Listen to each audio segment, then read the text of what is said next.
안녕하세요. 오늘 제가 여러분께 좀 명확하게 전달해 드릴 내용이 있는데요. 바로 마지막 때에 대한 이야기입니다. 네, 마지막 때요. 특히 시험의 시간하고 심판의 때, 이 두 가지 개념이 어떻게 다른지 제가 베드로 후서랑 요한계시록을 중심으로 한번 쭉 파헤쳐 봤거든요. 네, 그 연대기랑 의미를 좀 자세히 살펴볼게요. 네, 좋은 주제입니다. 핵심은 그거 같아요. 하나님께서 의로운 자는 먼저 건지시고 불의한 자는 심판하신다는 그 원칙? 베드로후서 2장에 노아랑 롯의 예가 딱 나오잖아요. 아, 맞아요. 노아와 롯. 그래서 시험이랑 심판 이걸 구분하는 게 왜 중요하냐. 그리고 뭐랄까 지금 우리가 그럼 어디쯤 와 있나 이걸 짚어보는 게 오늘 저희 이야기의 핵심이 될 것 같습니다. 좋습니다. 그럼 먼저 심판의 때, 이게 구체적으로 뭘 의미하는지부터 한번 짚어보죠. 제가 보니까요. 베드로 후서 2장 9절에 불의한 자들은 심판의 날까지 형벌 아래 두신다. 이런 구절이 있더라고요. 네, 그렇죠. 심판의 날. 근데 흥미로운 게 그 4절에 보면 범죄한 천사들을 심판 때까지 지옥에 가둔다고 나오잖아요. 성경에서는 이걸 끝없이 깊은 구렁, 그러니까 무저갱이라고 묘사하던데 네, 무저갱, 타르타로스라고도 하죠. 근데 이 무저갱이 열리는 때가 요한계시록 9장에 나오는 그 다섯째 나팔 재앙 때라는 거예요. 이게 딱 연결이 되더라고요. 바로 그겁니다. 그게 아주 중요한 연결고리예요. 무저갱에서 그 사탄의 세력들이 풀려나서 활동하는 그 다섯째 나팔 시점이요. 이게 7년 환란 기간의 딱 중간쯤이거든요. 아, 중간이요. 네. 그래서 이 분석은 성경에서 말하는 그 가장 핵심적인 심판의 때라는 게 물론 7년 환란 전체 기간을 포함하지만 그 중에서도 가장 혹독하고 집중적인 심판은 후반부 3년 반, 흔히 후 3년 반이라고 부르는 그때에 집중된다고 보는 거예요. 아하, 그러니까 7년 전체도 심판의 기간이지만 진짜 본격적인 아주 집중적인 심판은 후 3년 반이다. 그렇죠. 불의한 자들에 대한 어떤 공식적인 형벌 집행 기간, 그런 느낌으로 이해할 수 있겠습니다. 그렇군요. 심판이 그렇게 특정 기간, 특히 후 3년 반에 집중된다면 그것보다 더 넓은 개념이라는 시험의 시간은 그럼 어떻게 봐야 할까요?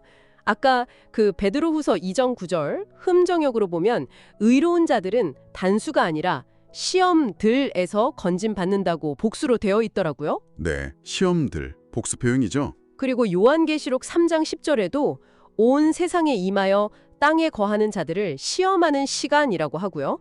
범위가 상당히 넓어 보이던데요. 맞습니다. 바로 그 시험들이라는 복수 표현하고 온 세상에 임하는 시간이라는 그 범위가 중요해요. 이 해석에 따르면 시험의 시간은 단순히 그 7년 환란 기간만을 말하는 게 아니에요.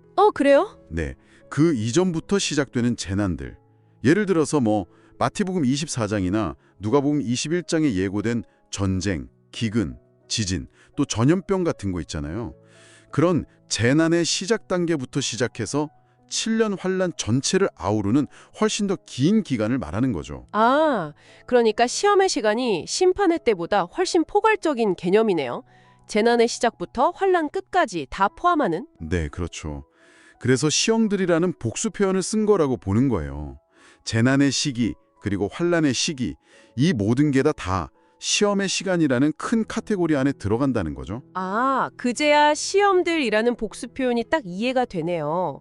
그럼요. 신실한 자들이 건짐받는 시점, 그러니까 우리가 흔히 휴거라고 부르는 그 사건은 이 시험의 시간과 어떤 관계가 있는 걸까요? 이것도 중요한 부분인데요.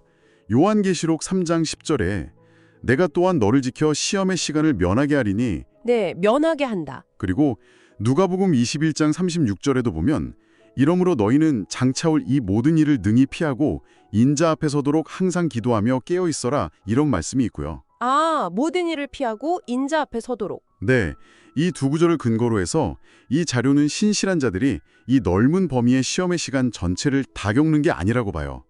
오히려 그 시간이 본격적으로 시작되기 전에 그 전에 건짐받는다고 해석하는 거죠. 전에요. 아. 네, 마치 노아가 홍수 심판이 시작되기 전에 방주로 미리 들어가서 구별되었던 것처럼요. 그 비유가 딱 맞아요. 와, 노아의 비유를 드니까 정말 확 와닿네요. 먼저 분리된다는 거군요. 그럼 그 데살로니가전서 5장에 사람들이 평안하다, 안전하다 할 때 갑자기 멸망이 임한다는 구절 있잖아요. 그건 어떻게 연결해야 할까요? 보통 그걸 7년 평화 조약 시점으로 보기도 하던데요. 네, 그렇게 해석하는 경우도 많죠. 근데 이 분석은 조금 다르게 봐요. 그 구절이 7년 언약책을 시점을 말하는 게 아니라 오히려 시험의 시간이 본격적으로 시작되기 바로 직전, 어쩌면 지금 우리가 보는 이런 불안정한 평화 상태나 분쟁이 잠시 소강 상태인 듯한 그런 국면들이 그런 거짓 평안의 어떤 전조일 수도 있다. 이런 가능성도 열어두는 해석이에요. 흥미로운 관점이네요. 자, 그럼 제일 궁금한 거. 지금 우리는 이 연대기에서 그럼 어디쯤 와 있다고 봐야 할까요?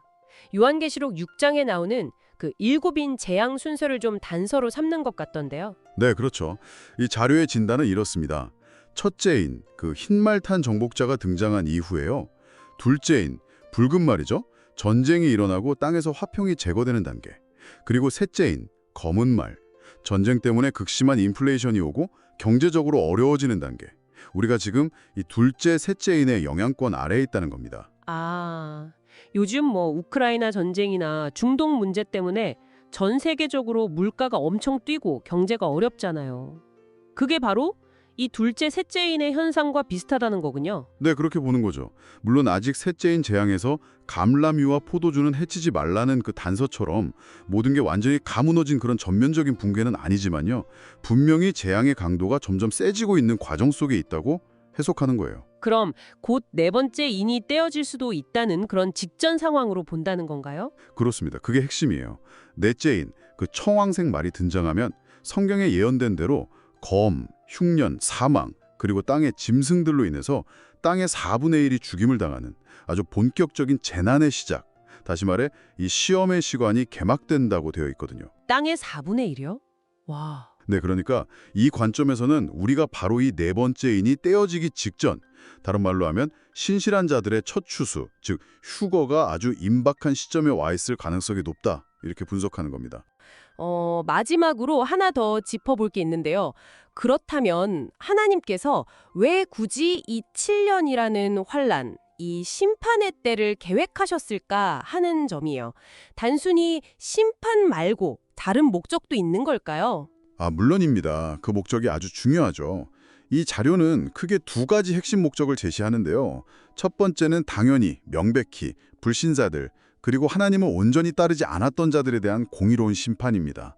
이건 분명하죠. 네, 심판. 하지만 두 번째 목적도 놓쳐서는 안 돼요.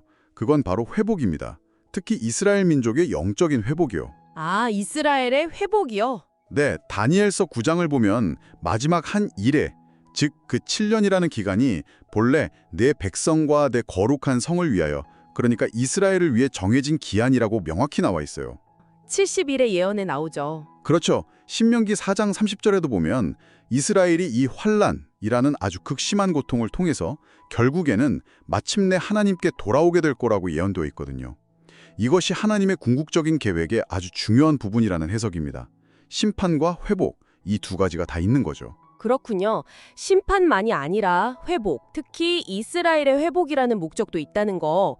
오늘 분석 내용을 한번 정리해 보면요. 시험의 시간은 7년 환란 그 이전의 여러 재난들부터 시작해서 환란기 전체를 아우르는 굉장히 넓은 개념이고, 심판의 때는 주로 그 7년 환란 기간, 특히 후 3년 반에 집중되는 어떤 형벌의 시간이다. 이 구분이 정말 중요했네요. 네, 그 부분이 핵심입니다. 그리고 우리에게 가장 큰 소망은 신실한 자들은 이 모든 시험들로부터 면제되어서 주님 앞에 서게 될 거라는 그 약속인 것 같습니다. 맞습니다. 지금 우리가 눈으로 보고 겪는 여러 세계적인 혼란들, 전쟁, 경제위기, 팬데믹 이런 것들이요. 어쩌면 요한계시록 마지막 장의 말씀처럼 의로운 자는 더욱 의를 행하고 불의한 자는 더욱 불의를 행하게 되는 그런 마지막 때의 징조일지도 모른다는 생각을 하게 됩니다. 네, 정말 그런 것 같아요. 이 분석은 결국 우리 각자에게 질문을 던지는 것 같아요. 나는 지금 영적으로 어디에 서 있는가? 현재 상황을 어떻게 바라봐야 하는가? 그리고 앞으로 다가올 시간들을 어떻게 준비해야 하는가? 여러분께서도 오늘 이 내용을 들으시면서 한번 깊이 생각해 보시면 좋겠습니다.